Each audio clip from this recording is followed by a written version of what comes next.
What's up guys, Unum Deluxe Gaming here and welcome to part 2 of my spacecraft theory. I made part 1 when it was underwater, but now it has been uncovered. We've gotten lots of new information to make more theories, so let's get right into it. In my previous theory video, I said that the spacecraft was connected to rifts rather than outer space, and turns out I was right, because when it launches up into the sky, a rift appears and the spacecraft goes through it. Plus, rifts appear everywhere after it launches. So because it went through a rift, the spacecraft was obviously trying to get out of this dimension or simulation. But why? So that brings us to our first theory. And that, like Siona, he is a wanderer in a lost world. And we know they're connected because 1, Siona has the same space pod, and 2, they look similar if you look under the masks. They look exactly the same, just one's female, the other's male. So that brings me to my next question.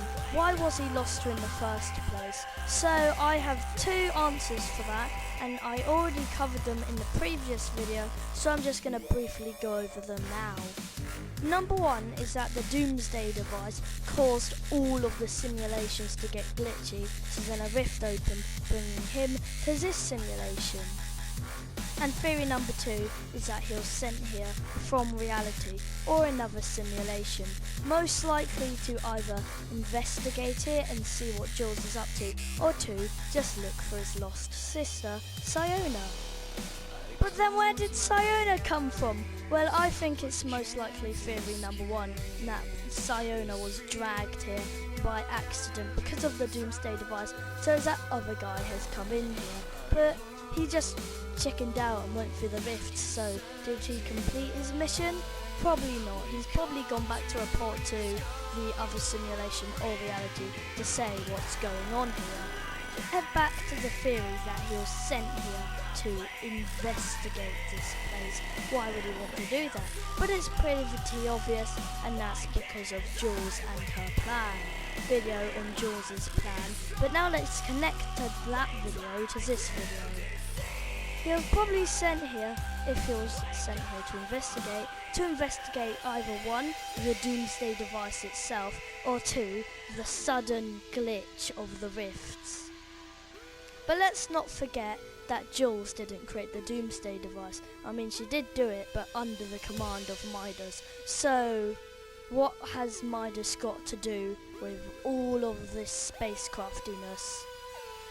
Well, in the Doomsday event, we saw a file on the table with Midas on it, meaning the simulation obviously know about him, but how? So there's 2 theories to this. Number 1 is that he is an AI generated character, but when they discovered he became self-aware, they decided to kill him off with that shark in the trailer. And the second one is everyone in this simulation are players put into the simulation. I mean, it is called a simulation after all. So maybe, but who was he in the actual world?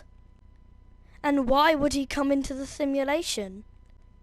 And that brings us to our conclusion. What I'm thinking is he didn't come into the simulation intentionally, and all the players in the simulation are being forced into it by whatever threat there is in the real world controlling the simulation. And when we went into reality, we saw a mug on the desk with the ghost symbol. So the real world ghost, like the ghost in the real world, is controlling the simulation and forcing people in it. But why? We don't really have enough information to answer that, but I'll try and solve it. And I have a really exciting theory that I hope is true on the reason why they're putting people in the simulation, and that's to train them to battle, not for the zombies, but the real world shadows. So in the simulation, it's been preparing us to battle against shadow in reality, and I hope that's true because that would be exciting, the ultimate battle between shadow and ghost, like all these years it leads up to that. And that would be cool. Not saying it would be the end, but I'd just like to see a real world shadow because I prefer shadow to ghost. And the reason we know it is not zombies is because if it was zombies, it would be Vinditech training us, not Ghost. So with the release of Coral Castle, right next to it is this radio station-y like boat thing, and it's clearly owned by Ghost, but shouldn't all the Ghost members be over at the Fortilla? So if you go inside, let's go around inside. We could join Ghost poster, proving it's even more Ghost. And inside it just seems like someone has been living here. And by the title of the video, it's obviously Midas, the only Ghost member that is not at the Fortilla and that is exiled. Plus he just put posters of himself all around it. So what does this mean for the story? So the common theory of how he survived is the loop. The loop is that people land on the map, fight until there's one person left, and then repeat. That's the loop. But every time it repeats, all the players come back alive, and the AI. So maybe after the shark in the trailer killed him, when the loop repeated, he came back alive and made this boat. So now that he's come back alive, what does he want to do? Revenge, maybe? So when you're looking at something like this and trying to find lore in it, you would usually look at the items inside. And besides all the normal stuff, besides hammocks and fishing rods, you have lots of radio equipment and tech. So if you go down here, you've got this whole radio area on a chest. You've got this weird thing, meaning he's obviously trying to communicate to someone. Now, like most of my other theories, I have two theories for it. The first theory is that he is trying to contact the Fortilla because they're on his team to try and recover him and get him back to base. And that brings us to our revenge theory. How would he want to get revenge? Well, the same way Shadow did, by simply raiding it. So unless he has a more deceptive plan in getting in, they'd probably just go have a go through Weeping Woods / Solarpy Swamp and they'd be there. So expect camps to appear around here if the Shadow raiding the Shadow base theory is correct. But who would he raid it with? Obviously they're the henchmen and Ocean, but you would need more that to take down all of this. So later in the video I'm going to get into the possible people he could team up with. Also, the description for Ocean is the fight is not over till I say so. And that could just be a cool description, or it could mean raiding their authority.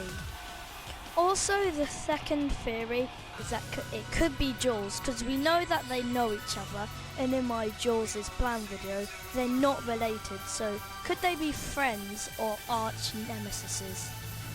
If Midas and Jules were enemies, they wouldn't be contacting each other unless it was death threats. But why would Epic Games waste a weak change just for Midas to tell Jules a death threat? So let's say they are friends, and what would Midas be contacting her about? And the most likely solution is that continuing his plan of the Doomsday device. And we kind of already covered what the second Doomsday device would be like if Jules ended up making it for whatever reason. And yeah, that is just a quick analysis of the boat. Not much to say there. I mean, it's just brand new, and all it is a ship with ghost stuff around it and a radio station. That's literally it, and I'm going on a rant about it, so I should probably stop. Also, a bonus thing I've just come up with is if Jules were to make a Doomsday device 2.0, she would probably use the tech from that spaceship, so maybe she would track down the spaceship and use the tech to make a second Doomsday device. Also, here's a random theory on Fade, and that he's basically like Siona. Siona is a wanderer in a lost world, and if you go to Fade, far from home, the journey must continue. And next theory video, I'm going to discuss what Fade's journey is.